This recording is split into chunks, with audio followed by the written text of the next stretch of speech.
Yep, I'm, got you. yeah, hi, my name is Roy Canterbury. I'm going to be hosting Archer Talk 101, and we have Wayne on the show with today, and we're going to talk about some of his exciting hunts and see what he's got going on in his archery world. Welcome to the show, Wayne. Hey, how you doing today, Roy? Good. Oh, if you introduce yourself and then tell us a little something about you so our audience can get to know you. I'm Wayne Dixon. I'm a father, a grandfather, a diesel mechanic, but I've been a traditional bow hunter now for probably about 40 years. Yeah, probably longer than that because when I was a kid, I ran around in the yard and little makeshift hickory bows shooting at grasshoppers and rabbits and anything else. So I've bow hunted for a long time now, and the bulk of my bow hunting years was with a recurve or a longbow. I have hunted with a compound, and occasionally, if life gets really, really busy and I don't feel like I practiced enough with the traditional bow during the year, I will take a compound out. That's just ethically, that's the right thing to do. Um, Right. I've taken every critter in the state of Virginia with a traditional bow, um, with the exception of waterfowl. Um, I've taken elk, large black bear. It's but 40 plus years of doing this is a lot of time to get lucky. Yeah. Yeah, it is. It's starting out, I know when I started, there was no compounds. They didn't exist at the time. So you had to start with a recurve or longbow, and of course that was in the '60s, and it wasn't late '60s, early '70s before the even compounds even existed, and kind of It go was from kind of there. funny when we first started bow hunting, and up until I guess I was in my mid 20s, bow hunters were basically hated. They were hated by rifle hunters, by muzzleload hunters, by landowners. You just about had, unless you had some real good friends that had private land, or you had private land, or you could hunt public land. Um, Bow hunters were hated. I mean, it was just in my area, um, for a variety of reasons, but the gear wasn't quite as good, and they lost. Seemed like they lost quite a few deer back in those days, and so it was an uphill battle on that aspect of it. Tell people I proudly told people even during those years, yeah, I'm a bow hunter, and sometimes somebody'd shake your hand, and sometimes you get dirty looks. It Yeah. was it was a little crazy. Yeah. Well, if you don't practice with that traditional equipment a lot, it's hard to get good enough to take them shots.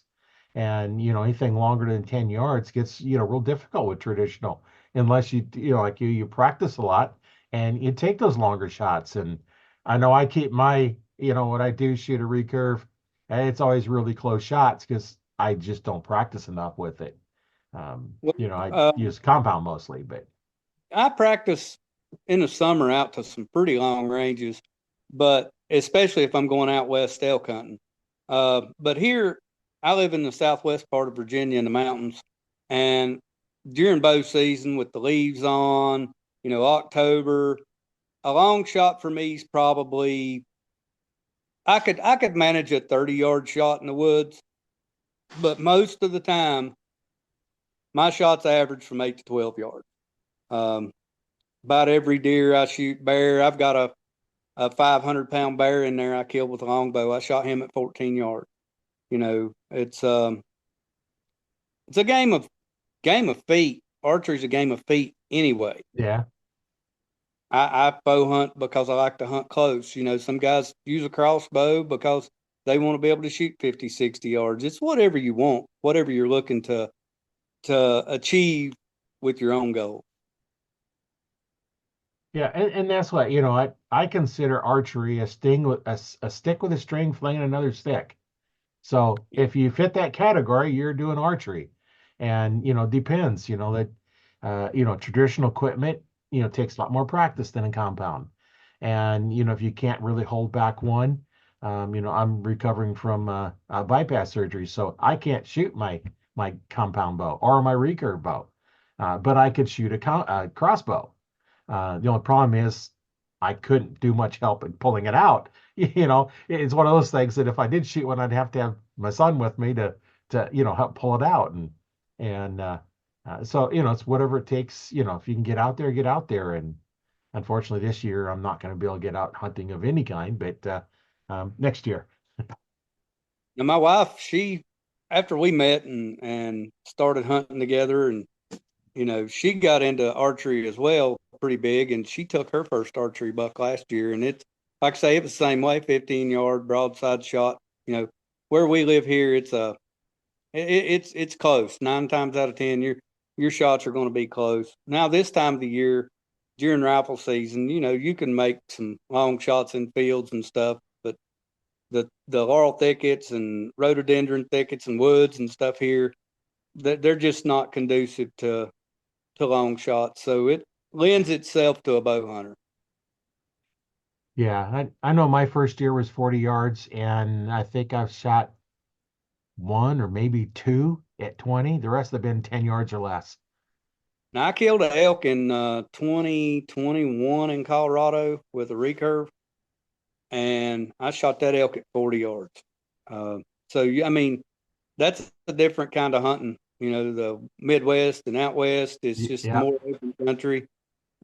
Here I've got, you know, structure and rocks and hillsides and stuff. You can sit down on the ground and get 5-10 yards from a deer here. Pretty easy. yeah, a lot of cover definitely helps you, and it also makes them shots a lot shorter too. And it, the whole key is practice where you're going to be shooting. If you're going to be shooting, going to have those 40-yard shots, it'd be kind of routine, like you said, out elk hunting in Colorado or someplace like that. Uh, you know, practice those 40, 50, and 60-yard shots. If you can shoot at 60 yards and get a good group, then 40-yard shot is going to be easy. And Well, that's not kind of easy, but yeah. I'll shoot out to 60, uh, practicing during the summer if I'm going elk hunting, and I limit myself to 40 yards. With a 50-pound recurve, 500 grain arrow. I'm a 10 grains per pound kind of guy. Uh, I don't like to go extreme lightweight, and I don't like to go extreme heavy. I like at 10 GPP. Um, a really sharp cut on contact broadhead. You know, it's almost primal. You know, Yeah, it's the effectiveness of a traditional bow never ceases to amaze me. Um, you know, I can take a compound and blow plumb through a deer, and you don't really slow the arrow down, because you have so much energy. But with right. a recurve or a longbow, you know, your release has to be absolutely perfect. Your bow hand, you can't drop that bow hand. It's not forgiving at all. And it's all the stars got to align, and you get a straight arrow and full penetration. And I don't know if there's any drug in the country that could be any better. No, no, that's just amazing, when you can take something, so primitive and you can efficiently kill, some of these big animals with it. That broadhead penetrates in there. And nice thing about the heavy arrows, they may not be going fast, but they just don't slow down very quick. That mass keeps carrying.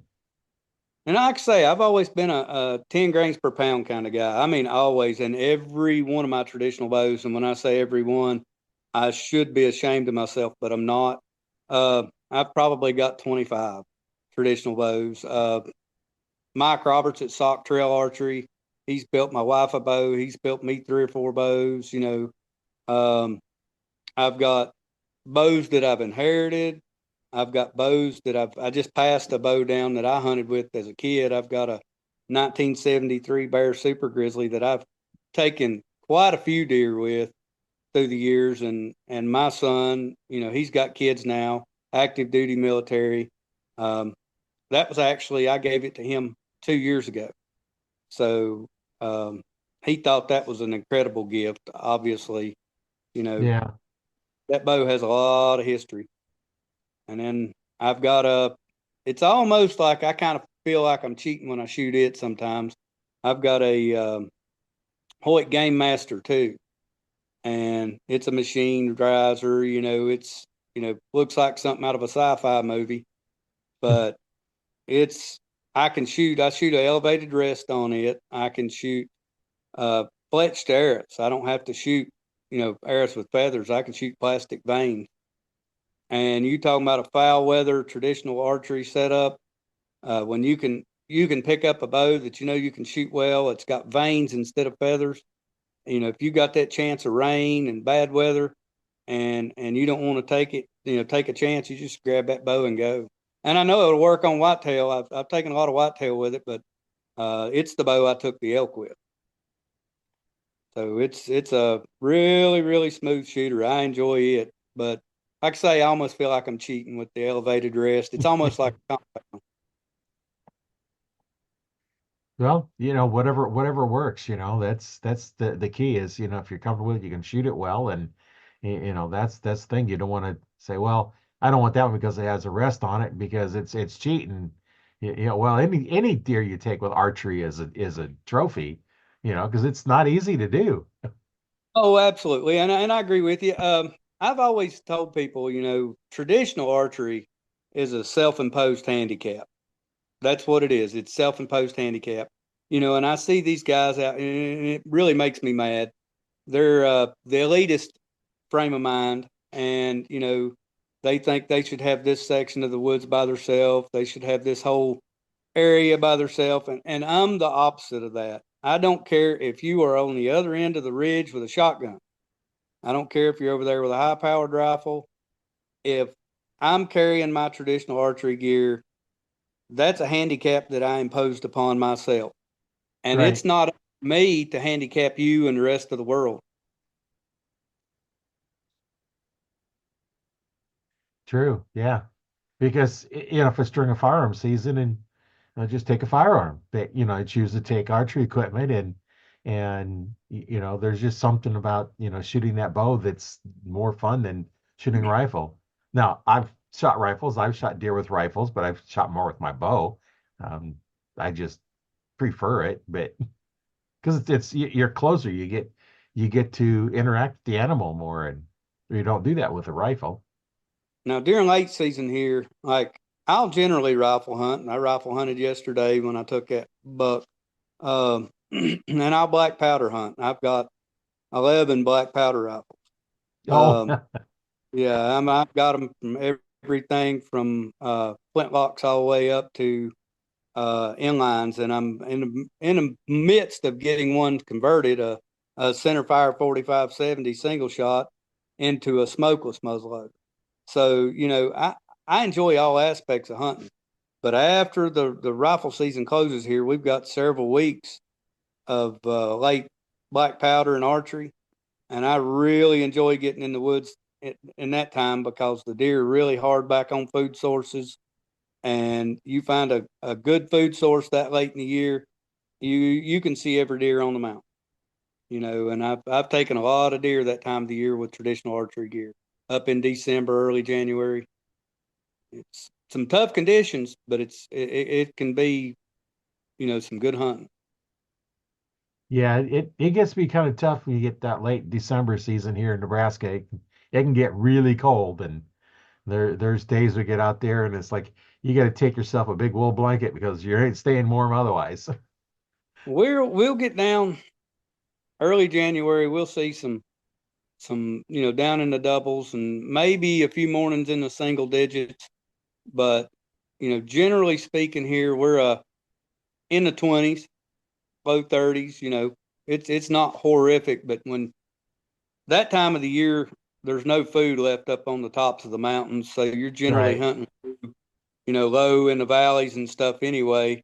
So around the farms, so you're generally out of the wind. It's not too bad. When you get up on the mountaintops here, the wind can carry you away. We had yesterday morning, my wife, which I'm going to make her praises here, she made a 267-yard shot with a 30-mile-an-hour crosswind. Oh, You yeah, know, that's a good shot. yeah, I was, and it was a textbook perfect heart shot. Deer never took a step. I'm right pleased, and having a partner to hunt with. fish with and enjoy. She goes to Colorado with me. You know, she'll backpack. It's been she and I on several adventures. We went to the Bitterroot Wilderness area together and packed in, and she's not afraid. She says, "Well, as long as I've got you with me, I know we'll be fine." Yeah. So, Well, that's good, that she's able to go with you and you both to enjoy it. That's always good when you can get out there and enjoy it with them. well, it's a heck of a way to enjoy life. You know, it's always an adventure. Yeah, that it is. And you're going through it together. That's the best part. So what's been probably your I'd say your most memorable hunt that you've been on? Probably,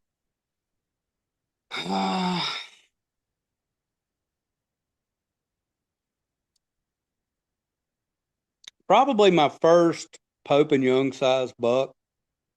Um, it's one that I kind of reached outside the box. I was hunting with the old 1973 Super Grizzly.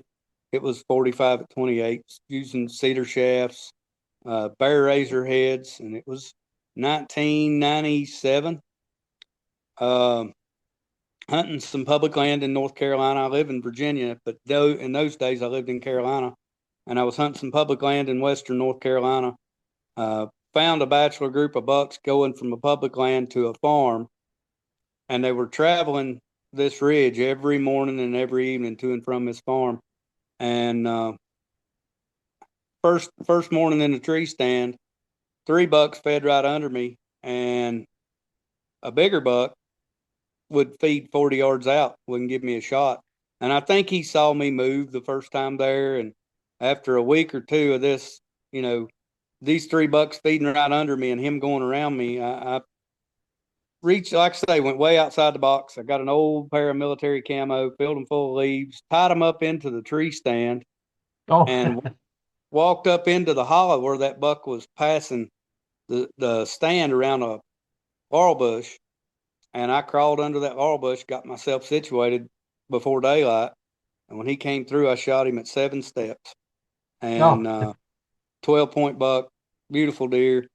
Um, and that was probably the beginning of the end. It turned into just how big a buck can I kill and just how close can I get them. You know, for a long time, I wouldn't hunt with a muzzleloader or rifle. It just kind of started a fire. And the older I get, you know, I kind of slowed down a little bit these days. I don't necessarily look at it as cheating anymore, but I don't move as fast. I don't get as far back in the mountain, but I still enjoy it. yeah. And I've got a I've got a black bear in the Pope and Young record books that I killed with a longbow. Actually, it's a longbow that Mike Roberts made. Um, it's a Medora. It's 50 at 28. It's a 56-inch longbow. Um, I shot that bear at 14 yards. I was hunting three big bears. Two of them had kind of give me an education for a couple of weeks. Middle of bow season is October 19th.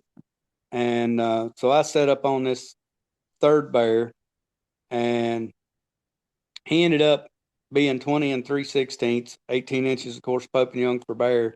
Out of 10,600 bears in the Pope and Young record books, he's number 1579. So, and that bear kind of started a tumble. I become real involved with bear hunting now. I mean, I've even got bear dogs now. I've got Oh, yeah. two West Siberian Lycas that I bear hunt with. I'm a founding board member of the American Bear Foundation, the Virginia chapter. Um, we're full on 501c3. Everything we do is through swag sales and donations. We go to all the big game shows.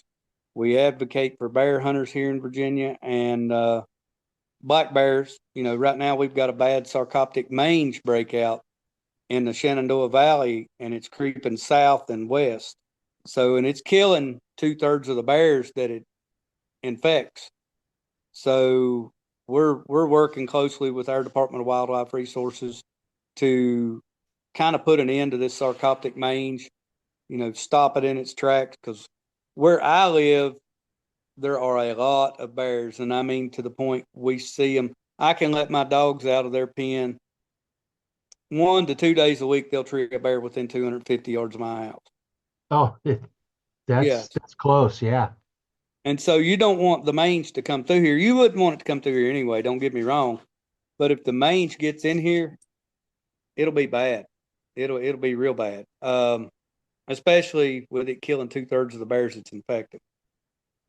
Yeah, that's it's time to get out there and do what you can to get those that are infected out of it before they infect anybody else, any of the other Well, ones. our DWR for the longest time just and I don't want to surmise why, but they didn't really use good science. Their 10-year management plan wasn't that great. I'm not a fan of 10-year management plans. That's when they're reassessing every 2 or 3 years, a lot can happen. Right. Disease out in, population, hunters have a really good year, whatever. You need to adjust those numbers next year, not 3 years from now. Right. And so we're working with them. They're using better science. They're uh, using DNA information now, hair snares. They're trapping and collaring bears. Um, Now, before, after everybody listens to this, they're going to say, well, how come they don't just catch them and treat them with ivermectin? Well, here's why. We caught 10 bears here in the state of Virginia, and all 10 bears were infected with mange. Treated all 10 bears with ivermectin, got them better.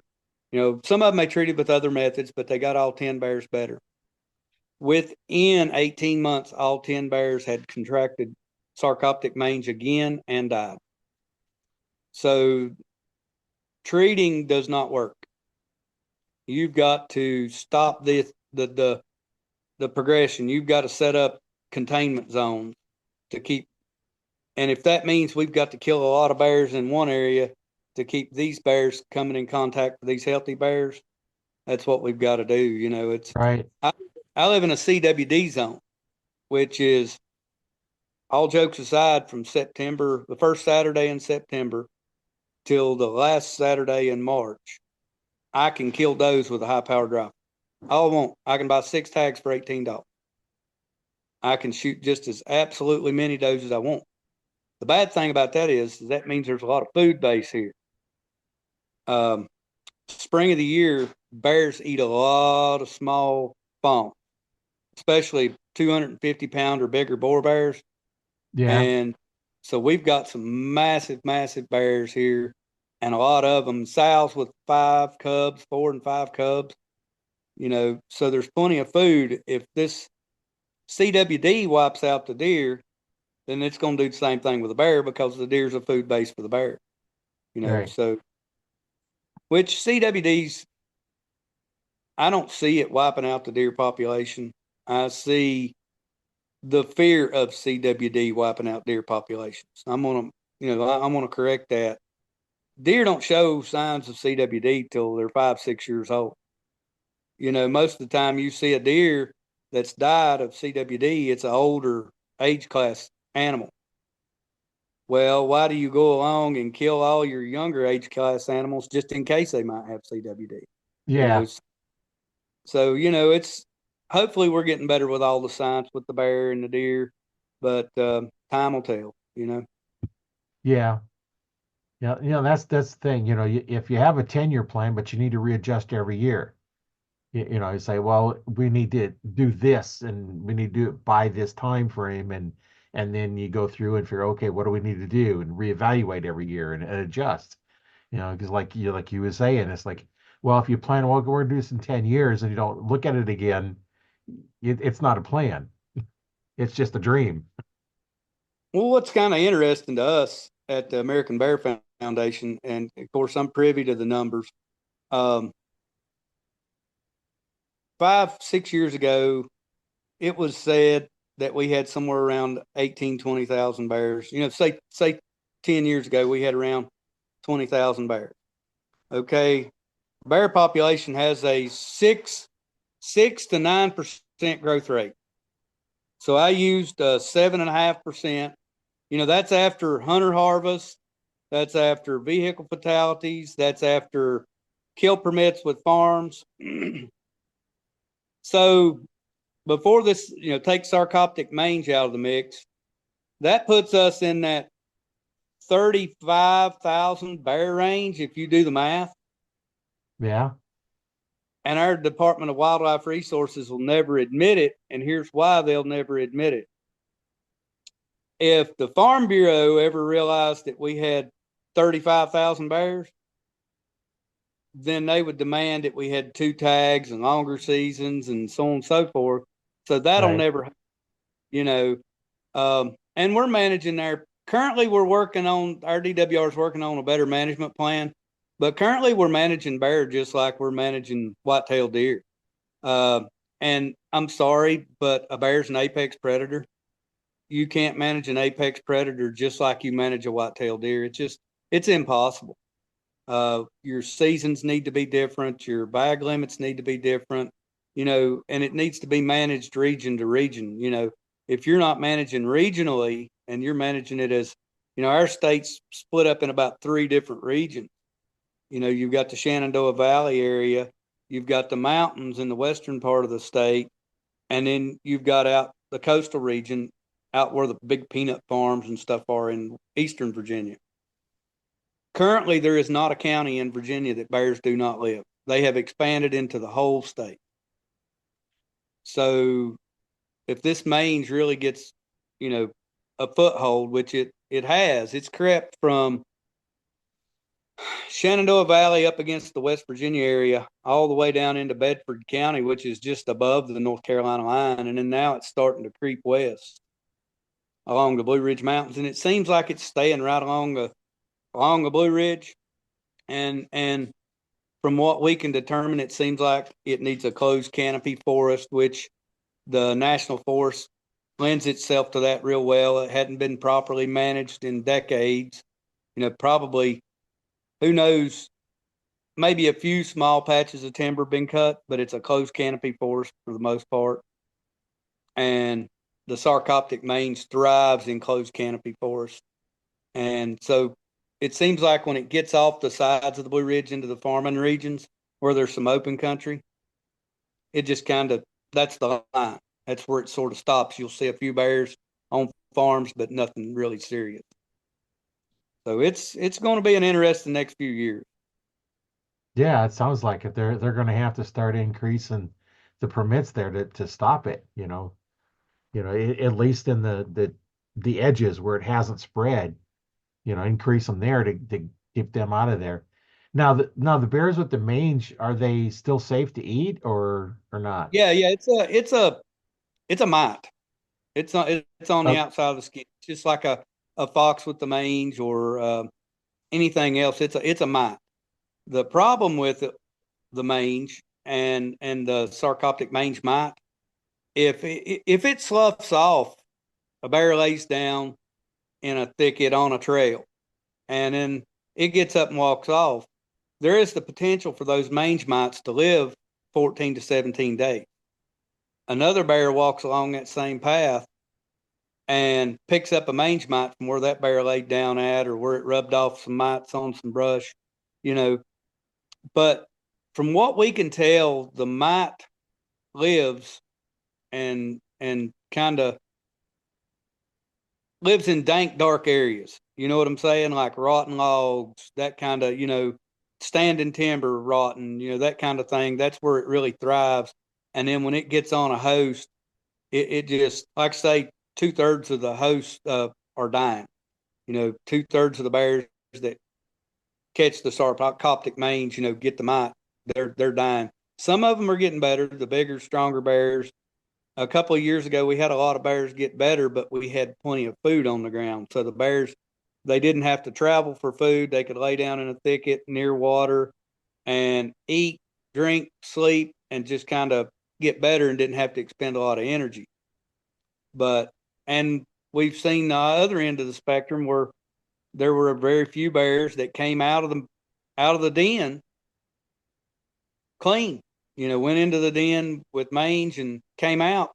So they're wondering, now nobody know this, so this is like, nobody really truly knows the answer to this yet. they're trying to work on it, that the bears that recover from the mange, if they are now mange resistant, are they now a resistant animal to that sarcoptic mange? You know, if they recover on their own and move on with life, will they be resistant to that mite again? We don't know that yet. We'll see what happens in the future. Yeah, you're going to have to see, those that recover, how long do they live? They live, normal lifespan, or they, you know, catch it again and It seems like the areas where there's a lot of food present, the bears seem to do okay. But areas where there's like way up in the mountain, you get a lot of north slopes, and red oak acorns will be spotty on those north slopes, but there really won't be any white oaks or very few hickories. So there's very little food, and bears spend a lot of time on north slope. And those years where there's not a lot of food, it seems like we have worse mange breakouts. So, we've got to make some correlations there, which, you know, you're bordering on what's too many bears in what region and what's enough bears. Currently, Virginia uses a management system that is, they manage animals by how much people complain. That's basically what it boils down to. It's culturally, is this enough deer for the people in that area? Is this enough bear for the people? It's not land capacity, and I don't think we've reached the capacity of the land yet, but in the area that I live in, it could be getting really close because we've got a whole lot of deer, a whole lot of bear. All the acorns where I live now are gone. Even the red oak acorn. Hickory nuts are gone. White oaks, chestnut oaks, beech nuts are gone, and very few red oak acorns left. Me and my wife were hunting this morning, and we noticed there was a top of a ridge that was full of red oak trees, and it looked like it'd been plowed. Deer have been in there. Wasn't a leaf in that ridge that hadn't been turned over looking for an acorn. So food's getting scarce, so we'll see how it works. yeah, that's when the food gets scarce, then they don't do as well. So it's something to keep track of. Well, I have Yeah. open dumpsters in the area that I live, so that's generally when they start trying to scavenge a dumpster. Oh, yeah. You know, it's horrible. Well, I know everybody's interested, we'll put a link in the description to to the place that we've been talking about here, and then that way if anybody's interested in getting more information, they can contact it or possibly even contact you and get more information, especially if you're out there in Virginia and want to help. That'd be great, some Well, contact information. American Bear Foundation, real quick, here's who we are and what we do. The American Bear Foundation was founded by Joe Condellis out in Wyoming. It was the Western Bear Foundation. The reason he founded the Western Bear Foundation is because of all the bear money out there was being eat up by grizzly bears. And, the black bears needed a voice too. Um, so he created the Western Bear Foundation. We were the first chapter here in Virginia. So he changed the name to the American Bear Foundation. And so we could become a chapter. Now there's chapters in California and Oregon, and they're popping up all over the country. Um, Bunch of great people. Um, we're a nonprofit, full blown. Everything we do is either by donations, selling swag, or membership. You can go to the American Bear Foundation website. You can read everything about us. You can you can even donate if you don't want to become a member. There's a donate button. You can if you want to become a member, it's $35 a year. You get a subscription to Bear Magazine. But no, when you donate, say you sign up and you're in Virginia or any of these states that have a chapter, you'll become one of those chapter members. But if you're not in a state that has a chapter, you'll become a member of the national chapter. And all that money goes straight to bear conservation. And it's a phenomenal thing. Hunters have a voice, and as long as people like me and people like you and anyone who's passionate is willing to stand up and speak for a particular animal, then it'll be here. As soon as that animal loses its value, then it will disappear. Yeah. And that's just the long and short of it. And as long as we're passionate about hunting bears and passionate about hunting deer, there'll be bears and deer to hunt. So just because somebody don't hunt bears, don't mean they don't want to conserve bears, because, when you start losing animals one at a time, then it don't take long before it just falls into the next animal and the next animal. So, we're pretty passionate about it. If you can't tell, I've sat here and talked 20 minutes about bears. Yeah. Well, and I actually brought up that one. I'm going to go ahead and share my screen, and then you can, here's. I'm assuming this is the one you were talking about, American Bear Yep. Foundation.org. Yep. Um, That's so we've us. got. Let me see if I can move my. There we go. The controls went over the top of all the screens, so I couldn't push anything. But yeah, here's the home button here. There's some funding, bear management info, state resources. Oop, there. Okay. We're working on the website, but you can get into Yeah. the history and the why and the help, and you can become a member. You can donate. There's a donate tab when you go, like if you join. It's easy to navigate. Once you become a member, you can buy swag, or you can come to either one of the Virginia. We got the Western Virginia Big Game Show and the Virginia Peninsula Sportsman Association Big Game Show, and I'm at both big game shows every year. Uh, I sell swag there: ball caps, T-shirts, hoodies. Um, all that goes toward black bear management. You know, it's every bit. We're complete. We do this out of our pocket because we love it. There's some of the stuff that you can buy. I'm going through it. For those listening, you'll have to, go out there and take a look at the different things. But there's T-shirts and there's hats and all kinds of different stuff and some pretty cool looking hats. Even have some orange ones, camel ones, black ones. Yeah, I've got pretty much all of them. Yeah, I know there's some buttons for some sponsors where it makes it easy to donate and um, it's fundraising raffle. It looks like they're raffling off some stuff. Yeah, that's someplace I'll definitely have a link in it for those interested in. We'll go in there and take a look at that. So let's go ahead And and our page in at the Facebook page, Virginia Chapter of the American Bear Foundation, we share a lot of educational data as well. We wrote a bear series before we started the chapter, and me and a couple of friends, Sean Clarkson, which is the president, Eric Lehman, and a few other friends had some input on it. And we wrote a whole bear series, well, basically the life of a bear to beginning to end, how to hunt bears, where to find bears. So on that Virginia chapter of the American Bear Foundation, we share all that. We share local hunter success. We're a very transparent organization.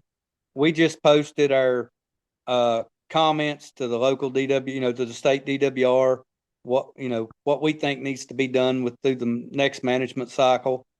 We think the transparency allows you or any Virginia resident or anybody that hunts in Virginia to be able to look at and see, okay, I like that. That's a good idea, and, they might get on the DWR website and make their own comment, yeah, those comment periods are important. They need to know the general public's opinion. right. So what was the name of your Facebook? page? Virginia chapter of the American Bear Foundation.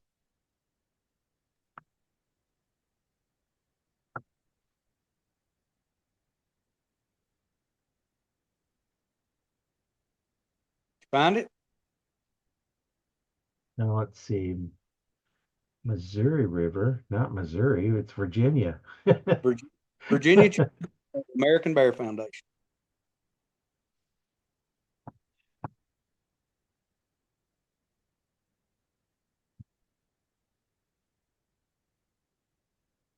Okay, why is it not? It's got Missouri Bear Foundation and American Bear Foundation Oregon chapter, and why is it not finding the Virginia? Because You that's could what I probably, typed in. if you wanted to, you could probably click on the American Bear Foundation Facebook page, scroll through there a little bit, and find the link because he shares a Yeah. lot of our stuff. He shares a lot of our stuff that we post. Well, let's just look for the American Bear Foundation. American Bear Lovers Community. Yeah, it's No, it's kind of weird how they find the North American Bear Hunters. should just be American Bear Foundation. Dogs Yeah, barking.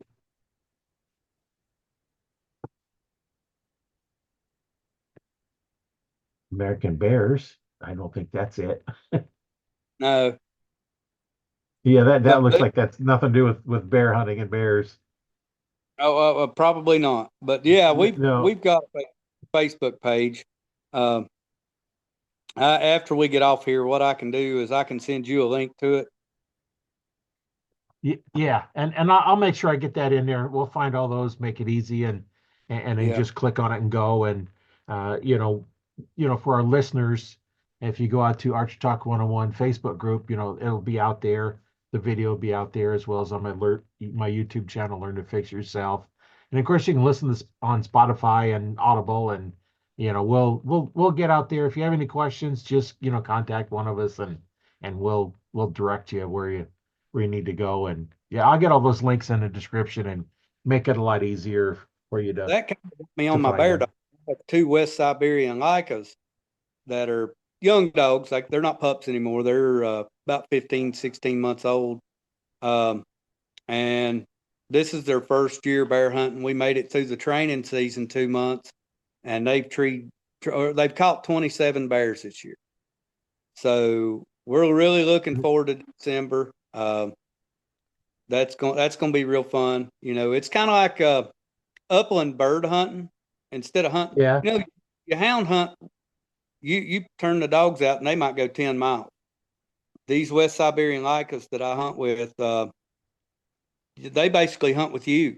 You just get in the mountain and you hike, and they'll go out 700, 800 yards hunting bears, and they'll come back to you and see where you're at, and then they'll go off somewhere else. So it's a fun, really fun hunt, especially with friends. You can get in the mountains, hike, you know, have conversations, see some pretty country, and watch the dogs work, and have a really good chance of taking a bear. It's a real fun hunt. So that's kind of new. I grew up hunting mountain feist, and I've hunted coon hounds. I've got 5 mountain feists now. Um, just to squirrel hunt with, small game hunt. But Yeah. the West Siberian Lycas and hunting the bears with those dogs is something it's a recent passion. I hunted with Alex Karashev, and he's got a Facebook page. He's got a YouTube channel. Um, he brought a couple of these dogs over from Russia, and I had a chance to go with him in 22. And that bear I showed you earlier, I took that bear with his dogs on the ground at 6 yards. You Oh, know, yeah. So it's a high adrenaline, a lot of fun. And it's a good family, friends. Get out and enjoy nature. Late, you know, our bear season's in December. Runs December 2nd through the first Saturday in January. So it's a really good time that time of the year. Just get out, hike, and hunt. And we yeah. have a time. Well, I actually found the site. Did you? So yeah, so let me bring that up. Uh, Okay, that's American Bear Foundation. If you can scroll through their posts, you'll find a post from the Virginia chapter that they've shared. the American Virginia chapter right here is a post. Right So there. yeah, we'll That's it. definitely get some links in there for these in there to That's, make it easier for you to get some information. And that's our recent proposal to the Virginia Department of Wildlife Resources. I mean, so we're doing, real stuff. We're not just talking to other guys about bears. We're making suggestions and we're, you know, trying to make things better for all hunters, And it don't yeah, and matter this if you're a dog hunter, a stump sitter, a bow hunter, a gun hunter, we don't care. If you buy a bear tag in the state of Virginia, as far as we're concerned, you're a bear hunter. right. Well, and you submitted this on the November 22nd, and as we're recording this podcast, it's November 24th. So you've got 2 days ago you actually put this in. So yeah, you're definitely active. Yeah, we and see there's the And Louisiana season. I think that's pretty cool. I've been keeping up with that. Louisiana just started their first bear season. It's a draw. Mississippi, some states out there really, really have great bear programs. Mississippi's got a great bear program. Uh, they don't have a season yet, but their population's up and coming. Arkansas is a real success story. They've got around 3,000 bears now. You know, it's a pretty cool deal. And that's my friend Alex Karashev. That's who we was talking about. oh yeah, That's a bear he killed out in New Mexico. He took his West Siberian Lycas out to New Mexico, and that was a monster. That bear actually treed, and that's just uncommon. That was probably a 450-pound bear. that's a big bear. Yeah, that's a moose. And those are my dogs are actually out of his dogs. So that uh, dog sitting with him is the father to both of my female dogs.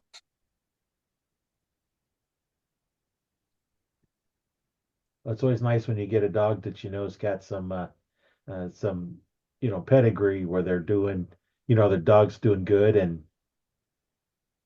got a banquet coming up, Yep, bear banquet, January January 25th. 25th. Yep, that's out in Wyoming, Cody, Oh, in Wyoming. Wyoming. Yep, Cody, Wyoming. Yeah. I'll be there. Yeah, Missouri's got bear. As far as I know, I don't think we have any bear in Nebraska. I think you probably got a few, but you don't have enough to say you do. You know what I'm saying? Yeah, we don't have any in the eastern part of Nebraska for sure. I haven't ever heard of a bear in or around here. But of course, there was a long time that the game and parks they said we don't have mountain lions here until one got hit on the highway. Then they had to admit it, and I've seen a couple of them. Yeah, now they admit that we have mountain lions here. And in one place I was hunting, they the farmer said, he's seen tracks in the '60s, mountain lions. It's just you never seen them because there's a lot of forest area and a lot of open area. Well, now as they're taking over their forested area when putting houses in, you're going to see them more because you're reducing their habitat. Well, I went through Nebraska, several times. We hunted out west. I mean, that is some beautiful country out there. It's so different from what I'm used to. Kind of Yeah, that rolling hills. It almost looks like uh, a lake with white caps. Where the just a roll after roll after roll. yeah. It's beautiful country. It really is. We thought it was. What did you hunt out here? Now we didn't hunt Nebraska. We come through there Oh, when we this not this past summer, but the summer before last. We took the youngest daughter, what we called it our Wild Wild West tour. We went around through by the Grand Canyon and then up through Arizona and New Mexico and around, and we come back. We done Yellowstone. We done trying to think Rushmore, the Badlands, and just kind of hit most of the major. stuff that you'd want to see if you went out west and just to look at stuff. And we had a really good trip. And then the wife and I came through Nebraska when we hunted Idaho, the Bitterroots. Uh, Oh we yeah. hunted we hunted the Frank Church in the Selway Bitterroot Wilderness, and so we came through across the top instead of coming back across the bottom. It would have been coming back down to 70 would have been a long poke for us to get back down. So we just went up, run 80 and 90. Yeah. Beautiful, beautiful country out there. Yeah, we got a lot of rolling hills out further west, and deer hunting out there is more muleys than whitetail. Over on the eastern end, it's mostly whitetail, and then you get a little bit further, then you get a little mix, and then you get further out, west, and you're pretty much all just muleys out there. Um, you definitely have to hunt them differently. Oh, I guarantee it. It's a different world than where I live here. Oh And yeah. that it's always fun to see something different and try something different. We lived in the Outer Banks for a while, and I actually bow hunted down there. And you talking about weird bow hunting on an island? You know, had pigs down there and had deer, and I was pretty successful. And it was so weird. I would be successful. I'd harvest a deer or a pig or something, and locals would see it and they would freak out. They're like, there's people still doing that, because very few people hunted down there. There's Leroy Reynolds. He lives down there, kind of Buxton, and he still hunts. He's a big traditional bow hunter. Um, you know, People don't realize the places that deer and pigs and bear, where they live, right in among people, in Yeah. some of the craziest areas. Yeah, you'll see deer right in the middle of the city sometimes.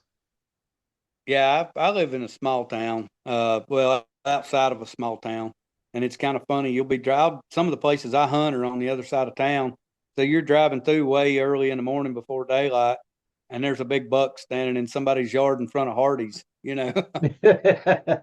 It's kind of funny. Yeah, I'm kind of out in the middle of nowhere. There's about 150 people in the village I live in. It's in between Omaha and Lincoln, and there's for a while we've seen about 3 dozen turkeys, but they're pretty much gone, and now uh, this last couple of years we hadn't really seen much deer in the areas that we were hunting during the day. They're all at night. Well, this year there are a whole bunch of them coming out during the day, and just a mile from the house here there was about a half a dozen sitting down there, just waiting is driving in. They're just out there a little bit more, and like I said, my son was able to shoot three deer within a half hour. Shot the one, it run off. Two more come in, shot the one. The other one stood there like, huh, what's going on? So he shot it too. We're pretty lucky. There's farms on both sides of us, and we've got permission to hunt the two farms on either side of us, and then other farms that join those farms.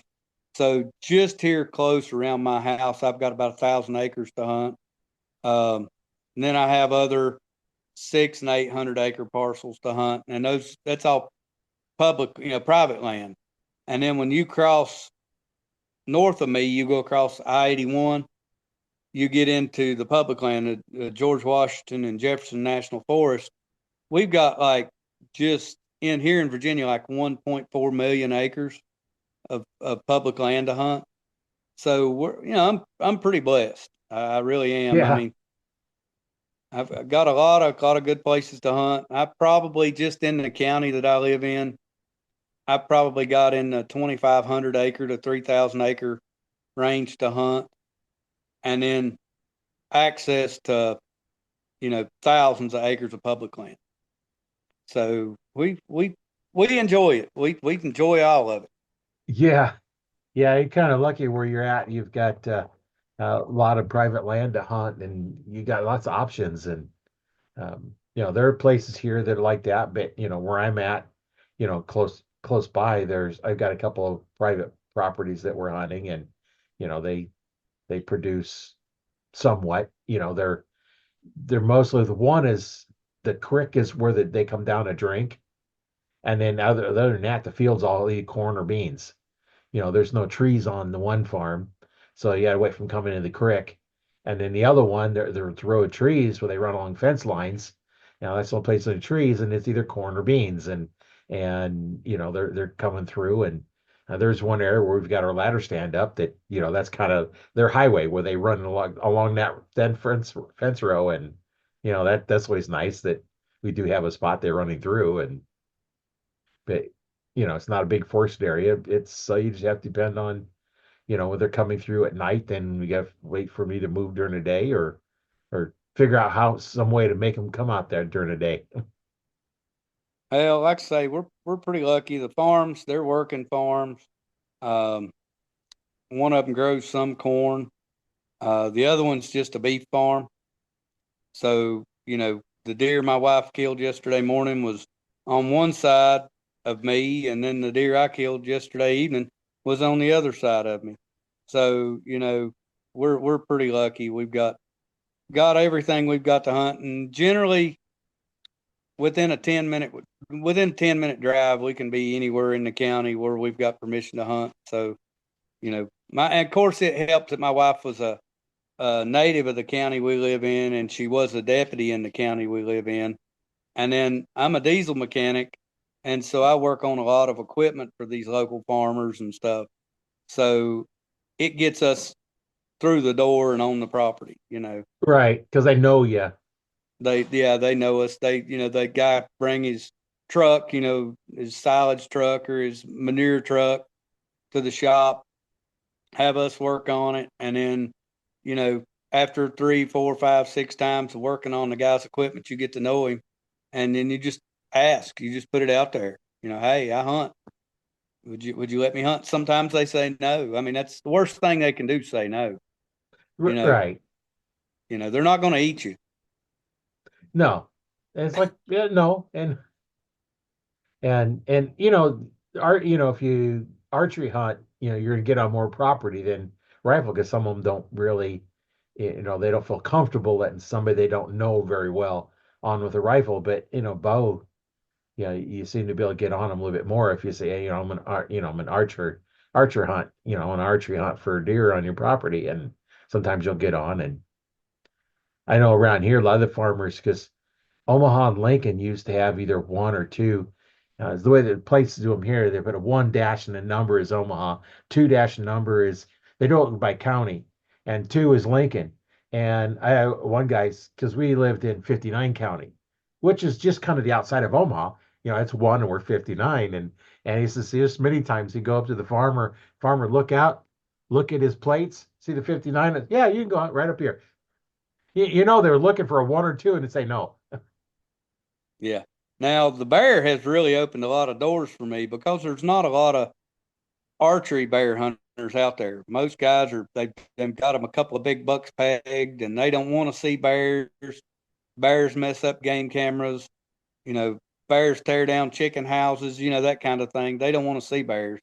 So when I go up to a farmer and tell them that I'm a bear hunter, and my wife's a bear hunter, and we want to hunt them with archery gear during October, which is by far your best chance of seeing a bear. See, I can't bait here where I live. All right, Lou. I can't bait where I live. And then on top of that, um, the county that I live in, I can't use my dogs to hunt.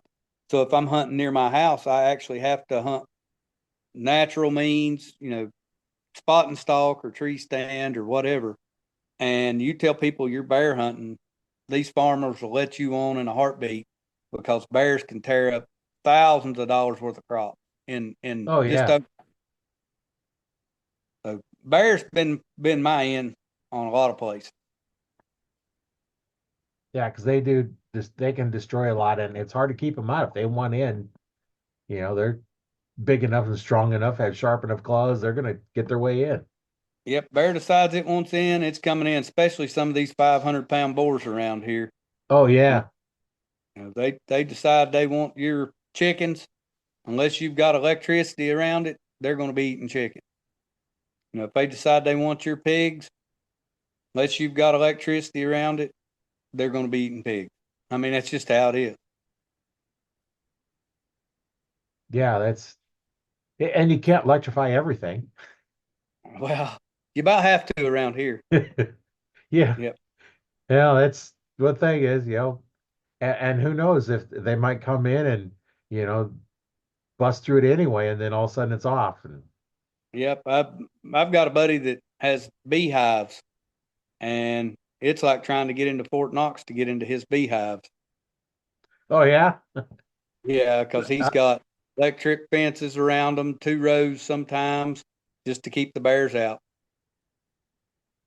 So it can get interesting. That's for sure. Living in Yeah, bear country is a lot different than people expect.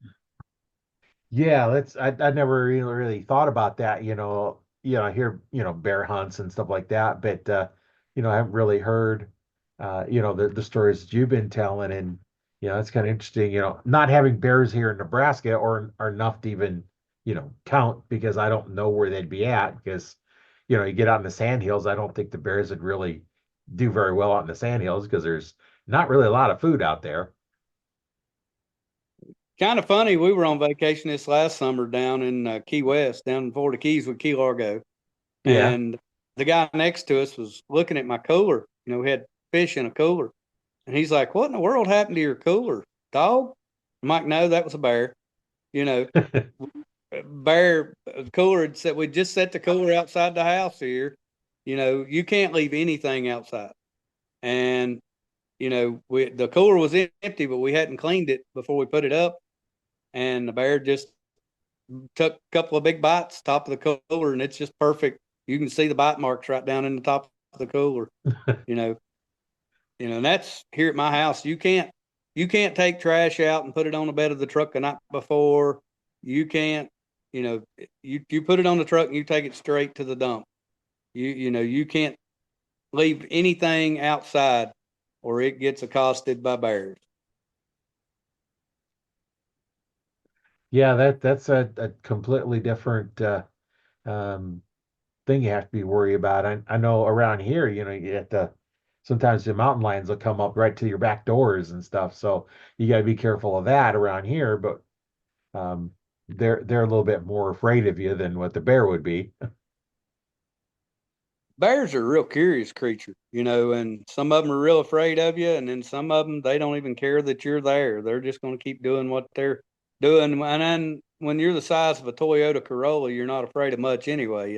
No. Yeah. Yeah, that when they're that big, there's not much, above them. There's no, they're not much prey. They're all the predator. And That sounds like my wife may have just shot a deer. oh yeah. I just heard a shot. I'm sitting in the house. So I guess we'll Oh, have to go she's see. right around on your property then, huh? Yeah, she said while I was doing this, she was going to go down and sit on a stand below the house. Oh, well, that's good. You might have to go help her pull her deer out. Well, that's probably what's going to happen. And I'm Yeah. getting attacked by dogs. I guess you see that. Yeah. Yeah, they want to be on camera too. Yeah. Yeah, But they unless you've got something else, we've got no. deer to clean, and I've enjoyed the conversation, Roy. Yeah, yeah, it's been great talking with you. In passing, what do you have for our audience? What would you advice you might give them, and whether it's in hunting or whatever? Well, I mean, if it's like, especially with archery, you know, there's a lot of guys getting into traditional archery these days, and that's cool. I love seeing it. Um, but don't let people pressure you into doing something that you're not comfortable with. If you want to get into traditional archery, get into traditional archery. Don't hunt until you're comfortable with it and you're ready to hunt. Um, I see a lot of young guys that feel like they're real pressured to switch from compound or a crossbow or whatever, just because some guy on Facebook or some guy on the internet did. Um, Traditional archery is a commitment. Uh, During the summer, I shoot for probably an hour a day, every day. And if you're not willing to put that level of commitment into it, it's probably not for you. Um, you're probably not ready to make that cross, because wounding and losing a deer, okay, Aspen, wounding and losing a deer, we've all done it, and it Yeah. is not a fun thing. And a lot of young guys get into traditional archery, they'll jump into it too quick, and then the next thing happens is they're asking for a dog or asking for tracking advice. Don't jump into it too quick. If you want to do it. That's fine. But put out the effort and spend the time practicing, and do it till it's natural, and it should never be forced. Right. Good advice. That's why I don't hunt with my recurve. I'll do bow fishing because if I miss, I miss. Big deal. Yep. If you get close enough to hit the fish, it's going to stick in it, and you're going to pull it in. That's why I hunt the compound, because uh, I don't have to take as much time. I don't spend the time to get good enough with the recurve to hunt with it, because like you said, I'm not going out there and having a low percentage of making the shot I want to make, and that's where the compound, I can pick that up, and it don't take me that long to get back in shape with it. It's going to be a little bit more now because I can't even pull it back right now, but um, it takes a little bit less, and if you don't have the time to spend to get good with a compound, crossbow. It Yeah. don't take near much time with a crossbow, because it's like shooting a rifle, just a lot shorter range. But You know, I lost a deer this year. Now, deer spun as I, no, no, come on. The deer spun as I was releasing the arrow and hit it high and forward. And, you know, I tracked it to a bed, give it time. We've all been down this road. When yep, I went when I went back the next morning, a bear had done found my deer, and so I didn't even get to recover a rack. If coyotes find it, generally you just recover the rack. Uh, right. but no, bear usually they, Luna. But if bear finds it, generally they carry him off. It's in the deepest, darkest hillside in the thicket somewhere, and you might stumble on it by accident one day. But you don't want to go chasing after her with the bear that's got it, because he's not going to give it up. Oh no, he's not going to give it to you. It's not going to happen. Yeah. Well, Well, let's go see what my wife shot. It sounds yeah. like I've got two deer hanging now. It sounds like I've got an evening of work cut out for me. Yeah, you do. You do. It's been great talking with you. And my name's Rory Canterbury. I've been hosting Arch Talk 101. And remember, you can watch the video on my YouTube channel, Learn to Fix It Yourself, as well as going out to Arch Talk 101 Facebook group. And you can listen to the podcast on Spotify and other places that you listen to podcasts, as well as you can listen to it for free on Audible. And that's where you can catch us out. I'll put some links to the things we talked about in here and the description, so you can make it easier to find it. And we'll see you on the next one. And Wayne, thanks for being on the show. A lot of good information, and I know you're going to do some good help with the bear population out there in Virginia, and hopefully you and the DNR get together and get it solved. Well, we appreciate it, Roy, and thank you for having us on. And if you want to do another one sometime, let me know. Yeah, yeah, we'll definitely get on, and if you have some information, something comes up on the situation with the mange on the bear, hey, we'll get back on and we'll update everybody on what's going on with that. Not a All right, problem. will do, All right, buddy. all right. We'll catch you on the next one. And thanks for listening and watching, everybody that's listening and watching. And we'll see you on the next one. All right, have a great day, All man. right, all right, bye.